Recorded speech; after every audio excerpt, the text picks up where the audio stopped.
Hey everybody, Jay Super Awesome here, and I'd like to welcome you to episode number 3 of my horror movie spotlight.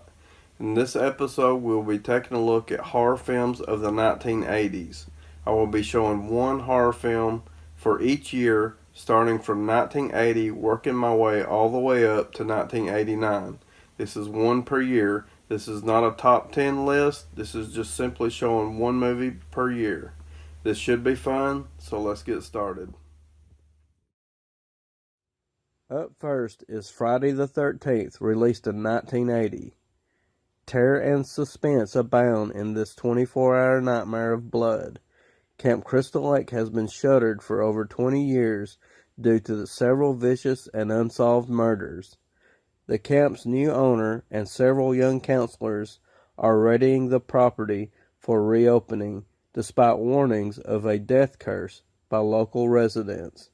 The curse proves true on Friday the 13th, as one by one, each of the counselors is stalked by a violent killer. This film is widely acclaimed for its horrifying and creative murder sequences. Up next, released in 1981, is My Bloody Valentine. On Valentine's Day, someone always loses their heart. 20 years ago, this small town lost more than that. When supervisors abandoned their post to attend the town's annual holiday dance, a tragedy claims the lives of 5 minors. The sole survivor, Harry Warden, was institutionalized, but returned for a vengeful massacre on the disaster's first anniversary. 19 years later, the town is gearing up for another Valentine's party. Teen sweethearts TJ and Sarah and their friend Axel are among the excited party goers, but when a box of candy containing an eerie warning and a blood-soaked heart arrive, the town realizes that romance is as good as dead, and so are they. Okay, up next, released in 1982, is Forbidden World. On the planet Exerbia, an experimental life form known as Subject 20 has been created by an elite group of scientists in hopes of preventing a major galactic food crisis. However, instead of prolonging life, Subject 20 is destroying it, and the man-eating organism poses a double threat because it continuously changes its genetic structure. Bounty hunter Mike Colby is called in to investigate, but soon suspects that the scientists are keeping something from him, and he discovers why. Subject 20 is half human. Up next, released in 1983, is Christine.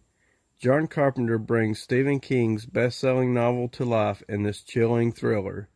She was born in Detroit on an automotive assembly line, but she is no ordinary automobile. Deep within her chassis lives an unholy presence. She is Christine, a red and white 1958 Plymouth Fury whose unique standard equipment includes an evil, indestructible vengeance that will destroy anyone in her way. She seduces 17-year-old Arnie Cunningham, who becomes consumed with passion for her sleek, rounded, chrome-laden body. She demands his complete and unquestionable devotion, and when outsiders seek to interfere, they become the victims of Christine's horrifying wrath. Up next, released in 1984, is The Initiation. A long-buried family secret comes back to haunt the present, and a sorority ceremony becomes a real hell night for Kelly Fairchild. When Kelly and her 3 girlfriends play one final prank by breaking into the department store owned by Kelly's stepfather, an initiation into a real nightmare of terror begins. Up next, released in 1985, is Warning Sign. Deep inside a genetic engineering complex in rural Utah, a mysterious toxin has accidentally been unleashed and a top-secret military containment team arrives to quarantine the facility. But for local Sheriff Kyle Morse, the disaster hits close to home. Among the employees still locked inside is his security guard wife, Joni. Now the contamination is spreading throughout the building, causing its victims to explode in psychotic rage. What sinister experiments have taken place in Lab P4? Why is Joni the only person immune to the infection?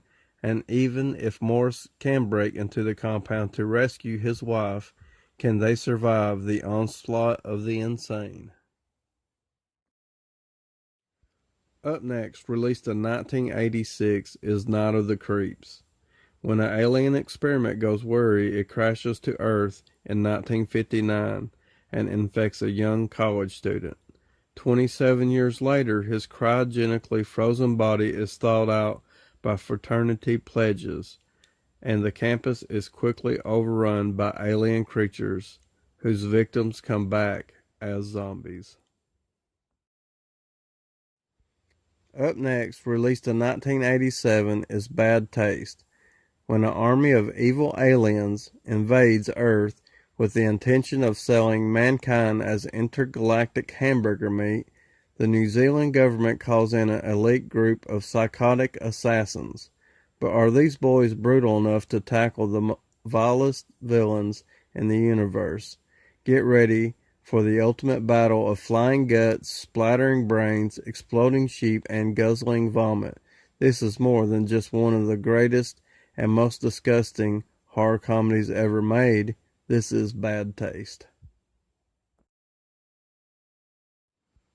Up next, released in 1988, is The Serpent and the Rainbow. Wes Craven directs this terrifying story of one man's nightmarish journey into the eerie and deadly world of voodoo. A Harvard anthropologist is sent to Haiti to retrieve a strange powder that is said to have the power to bring humans back from the dead. In his quest to find the miracle drug, the cynical scientist enters the rarely seen netherworld of walking zombies, blood rites, and ancient curses. Last up, released in 1989, is Cutting Class. No one said surviving high school would be easy. High school can be murdered, just ask Paula. Her overprotective father disappears during a weekend hunting trip. She's being romantically pursued by a creepy classmate who recently graduated from a mental institution. Her jealous jock boyfriend is looking for any reason to release his juvenile rage. Her laxerous school principal is after her tight student body. Her friends and teachers are rapidly falling victim to a silent, shadowy mass murderer. As the body count rises, Paula begins to suspect that any of her reckless suitors could be the twisted killer. But unless she learns his identity soon, her high school education will quickly come to a very nasty end. So there you have it, a look at 10 horror films from the 1980s from my collection. Please comment below and let me know what you think of this list. And as always, remember, at some point we will be returning to the 1980s for another episode of the Horror Movie Spotlight. But join me again next time for episode number 4, as we will be taking a look at 10 horror movies from my collection that I have not seen yet. So once again, please like, subscribe, and comment below, and let me know what you think. And thank you for watching.